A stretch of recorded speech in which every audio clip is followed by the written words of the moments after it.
Steph CLO.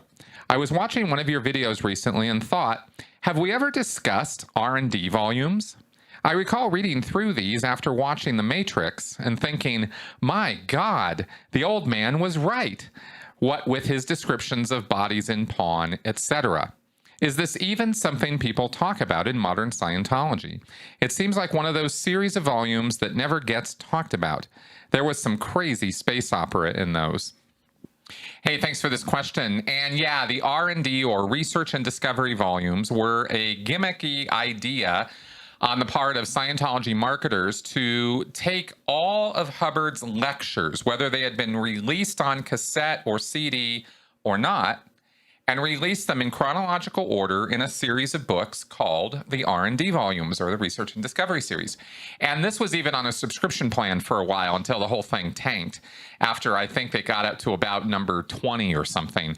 These R&D volumes have only been released up until about 1953 in the chronological sequence of all of Hubbard's lectures. He gave tons and tons of them. And the idea with the R&Ds was if they weren't confidential lectures, they would go in there. And this was also the lectures that they could not convert over to good enough sound quality that they could release it on CD or on cassette. So they would release a transcript of it. At least you could read what Hubbard said, even if you couldn't listen to it, because the sound quality was so bad that Gold wouldn't put it out as a audio version, lecture. So that's kind of what the R&D vols are. But let me share with you what's in them, because what you find in some of these lectures that were never released or are not released audio versions are some pretty fantastic, crazy stuff. Things that are, I'm going to read you some of it. I'm going to read you from a specific lecture called The Role of Earth. And this lecture is pretty intense in the Scientology world. I heard about this when I was still a staff member way back in the day. And by that, I mean the late 80s, so a long time ago.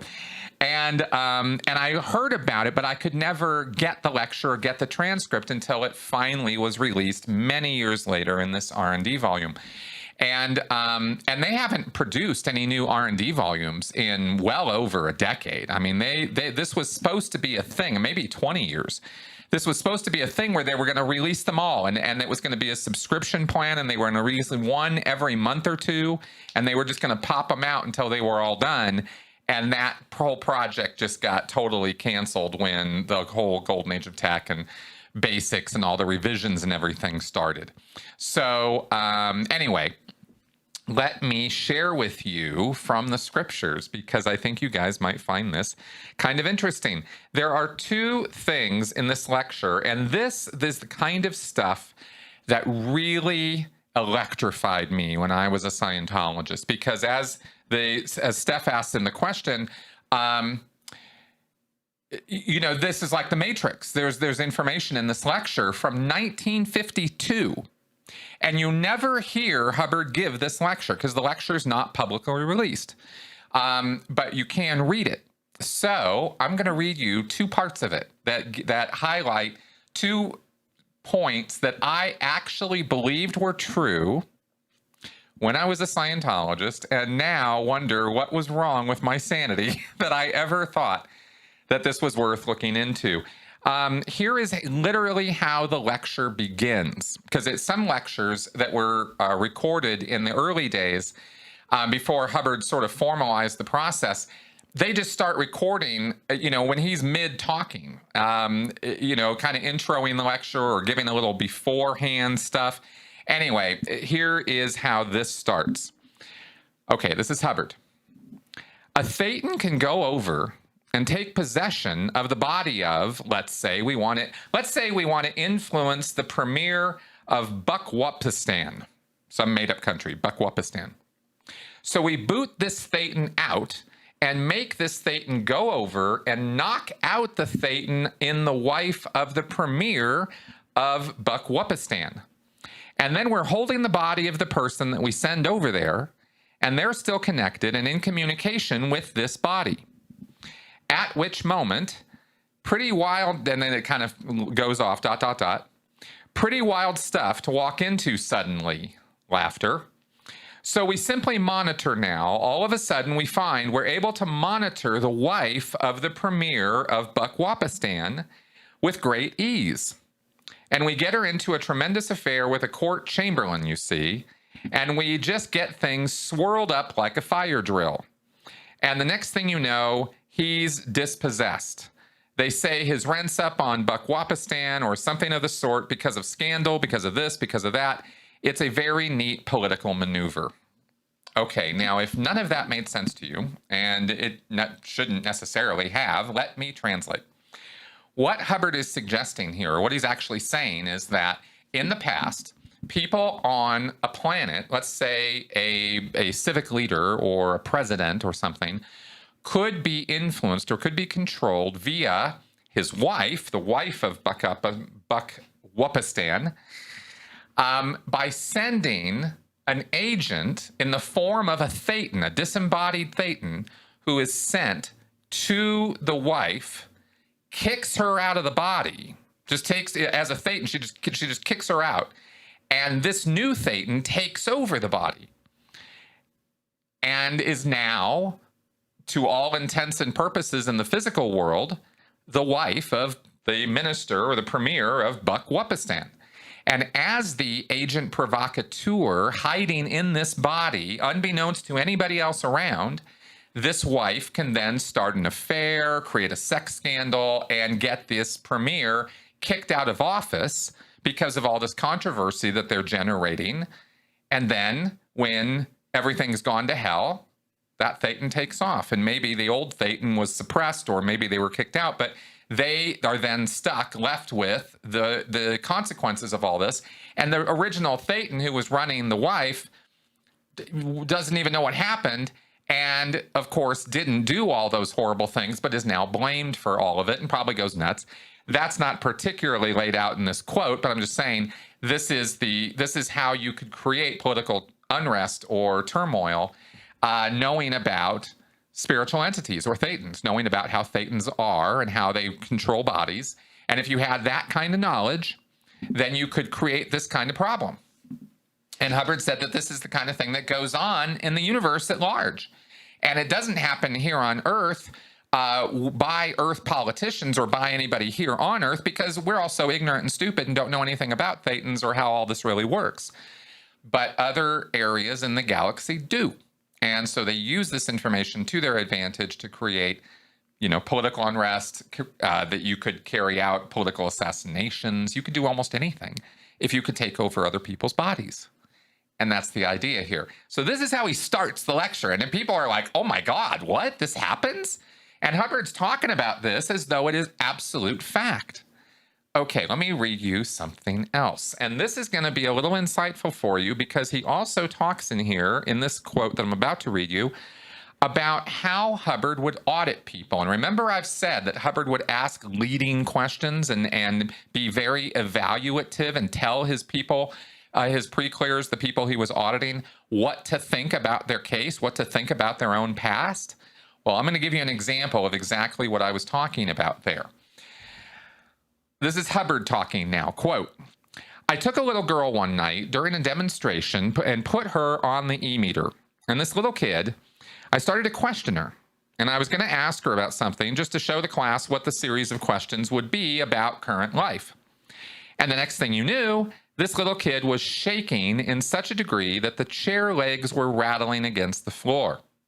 And she says, you mustn't ask me any questions. You mustn't ask me any questions.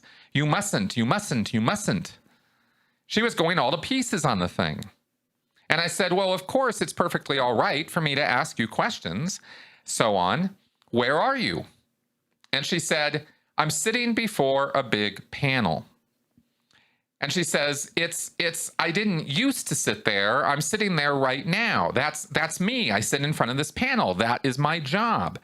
This is my job. I'm not supposed to tell you what my job is, but there's this panel, and so forth. I said, it's a communicator switchboard. No. And she starts going on. I said, well, you wouldn't mind telling me the codes that go across the panel. And she passed right straight on out. Interesting, isn't it?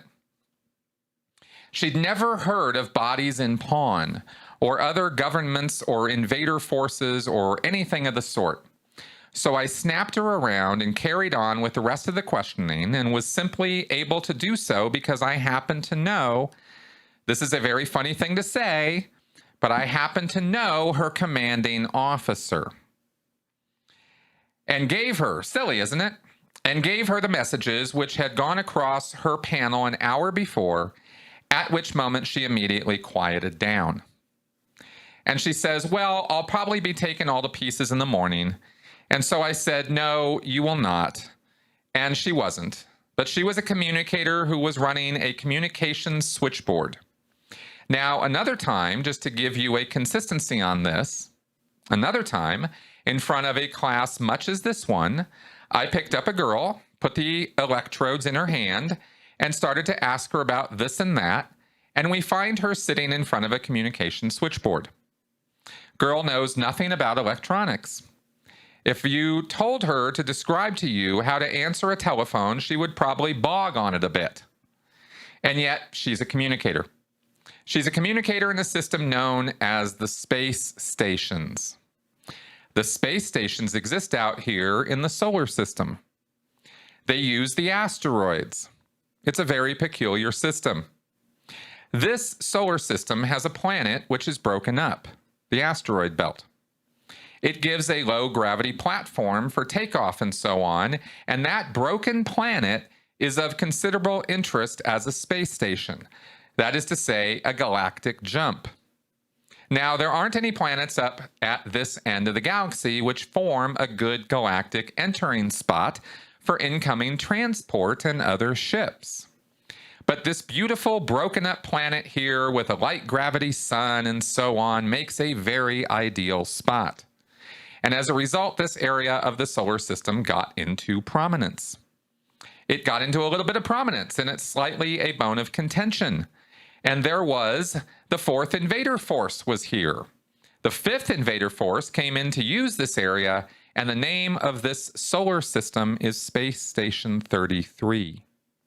They started to use this area without suspecting that the fourth invader force had been there for God knows how many skillion years, had been sitting down, and they have their installations up on Mars, and they have a tremendous screened operation. The Martian operation is a fascinating operation, simply because it has gone into 100% holding force. And it does everything it does with tremendous conviction.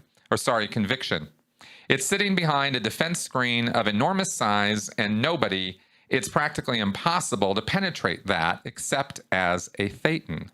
And if you penetrate it as a Thetan, you go through the Martian screen, and they gotcha. End quote. That is straight L. Ron Hubbard talking straight to his people in 1952. I think this was October 1952, about how the universe really works. This is not science fiction. This is not a fantasy. He was saying that this is the actual literal truth. And he talked about how he found this out by putting little girls on an e-meter and asking them leading questions, as he literally described himself in his own lecture. And of course, making evaluative statements to them about what they should think about what they were saying. So not only is his therapeutic technique for the birds, but his matrix-like space opera delusional fantasies are also for the birds. And here's why. If you were to fact check Hubbard, and I have, and many other people have, you will find that the claims that he makes about space and time and these kind of things are completely ludicrous nonsense. And the asteroid belt, for example, that circles our solar system between Mars and Jupiter is real. It does exist. And if you were to take all those asteroids and gather them all up and put them together, they would make up about 4% of the mass of our moon. They're tiny. There's nothing there. They are not a broken up planet. That's not how the asteroid belt was formed. We know this. NASA scientists, they've already figured all this out many, many years ago. Hubbard just never got in on the loop on it and decided to make up his own nonsense about it. Okay, so lastly, he did mention this thing about bodies in pawn, and that is the term or expression that Hubbard invented or came up with for this business of sending a thetan off to be an agent provocateur or assassin or do some kind of damage or shenanigans at a long distance. You take a person, let's say you got Batman here, and he is a body which is run by a thetan. Well, you take his body and you lay it out and you put it in a sort of stasis field, or a place where the body's not going to degenerate as quickly as it would otherwise. And you lay it out and you put it to sleep in a sort of stasis mode. And the thetan who's running that body has been briefed and indoctrinated and set up to then listen, so that when you give the body commands like go to Alpha Centauri or go to Space Station 33 and take over the wife of the premier of Bequanistan, and you can give that command to this body and the thetan will go do it. He'll go over to and take over, and then when he's done, he'll come back to his body. And the body has a connection to the thetan, or the thetan has a connection to the body, more accurately. So you can continue getting reports and feedback and information from the body, even though the thetan is off on the other side of the universe doing some kind of operation. He's still connected, and he can still hear when people are saying things to it, and he can still make it respond. So this would be what's called a body in pawn. You control the body here, but the thetan's off somewhere else doing some kind of no good. And this is a concept that Scientologists believe is real, because if you think about it, why wouldn't it be? If you're a thetan and you're living forever, and these kind of things are possible, then of course they probably have happened. And that's how Scientologists think about this stuff. So this is a great question to give a little window into some Scientology crazy that I thought you guys might be interested in. And there you go.